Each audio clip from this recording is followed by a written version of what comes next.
kalabs, kumusta po kayo? Tara, iprito naman po natin ito pong cordon bleu at masubukan kung ano pong lasa nito. Binili po pala ito ni mama at tinanong niya pa nga po sa pinagbilhan niya kung niluluto pa daw po ito. Kaya sabi naman po ng pinagbilhan niya, ipiprito lang naman. Pagising po pala ni mama kaninang umaga ay ginising niya na rin po ako. Sinabi ko po kasi kay mama mga kalabs, nagisingin niya na rin po ako kapag po nagising na siya. Kaya eto nga pong cordon bleu ang pinrito namin ni mama. Medyo na-excite po kasi kami kung ano po ba yung lasa nito mga kalabs. Eto nga po, hiniwa-hiwa ko na lang po ito ng ganitong slice. 3, 100 po pala ito. Sabi ko nga po kay mama ay ako na lang po mag-i-slice. Pero medyo nahihirapan nga po ako sa pag-i-slice mga kalabs. At habang ini-slice ko nga po ay lumalabas na po yung cheese sa loob. At pagkatapos ko nga po itong hiwa-hiwain ay nagsimula na nga rin po pala kami sa pagpiprito. Hindi nga din po namin alam ni mama kung paano po yung prito nito, kung saglit lang o yung magba-brown po talaga. First time lang din po kasi naming makabili at magprito ng ganito mga kalabs. Binili po pala ito ni mama dahil nakita niya pong nag-post yung nagbebenta nito, kaya parang nagustuhan daw po ni mama. At dahil wala naman po kaming idea kung saglit o matagal po ba yung pagpipirito nito, ay ginawa na nga lang po namin ito ni mama na golden brown. At tung maprito ko na nga po pala ito mga kalabs ay sasalin ko na po ito sa plato. O di po ba mukhang nakakatakam nga po yung itsura. At dahil excited na po kami ni mama na tikman po ito kung anong lasa, ay kumuha na po kami ng tig-iisang hiwa para po matikman na namin. At medyo mainit-init pa nga po ito mga kalabs. Pagkatikim ko po pala dito mga kalabs ay hindi ko po alam kung anong lasa. At medyo tinatagalan ko pa nga po sa bunganga ko dahil nilalasahan ko po kung may lasa po o wala.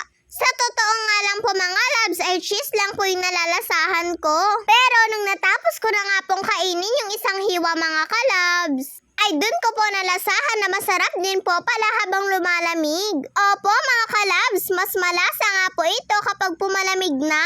At dahil mag-almusal na nga din po pala ako mga kalabs, ay nagsandok na po si mama ng kanin para po sa almusal ko.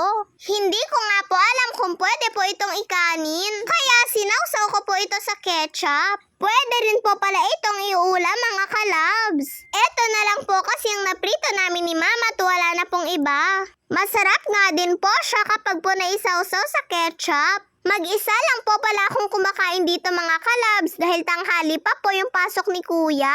Periodical test po kasi nila ngayong araw at saka po bukas. Si papa ay hapon nga din po ang pasok niya.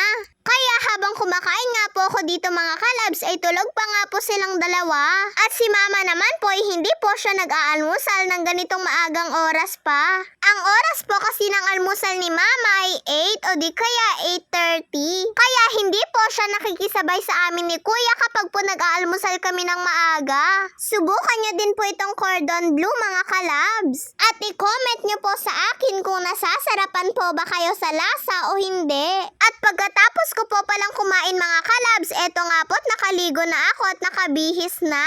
At nagsusuot na nga din po ako ng medyas. At pagkatanggal ko nga po sa towel ko mga kalabs, sabi ko po kay mamay ako po muna magsusuklay. Titignan ko po mga kalabs kung effective po ba yung conditioner na ginamit sa akin ni mama. Si mama ko po kasi ang nag-shampoo at nag-conditioner ng buhok ko. Konting conditioner lang naman po ang nilagay ni mama. At oo nga po mga kalabs, effective po yung conditioner sa buhok ko.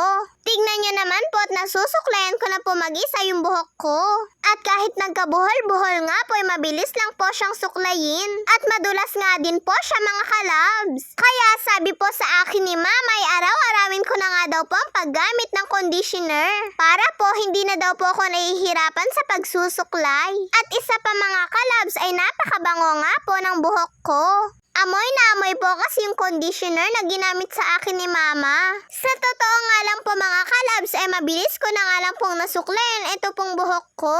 At hindi na nga po nangalay yung kamay ko sa pagsusuklay. Tignan niyo naman po mga kalabs, feel na feel ko nga pong suklayan yung buhok ko dahil madulas at malambot. Laking tulong po talaga yung conditioner sa akin. O di po ba, ang bilis na nga lang pong suklayin?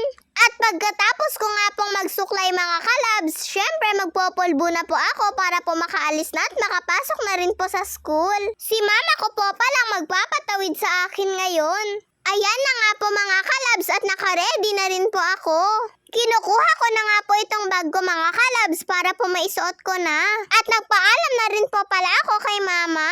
Pero dahil tulog pa po si Papay, si mama na lang po magsasabi sa kanya. Ganon naman po palagi mga kalabs. Kapag po hindi na po ako nakapagpaalam kay Papay, sinasabi na lang po yun ni Mama kay Papa. Ayaw ko rin po kasing istorbohin si Papa sa tulog niya.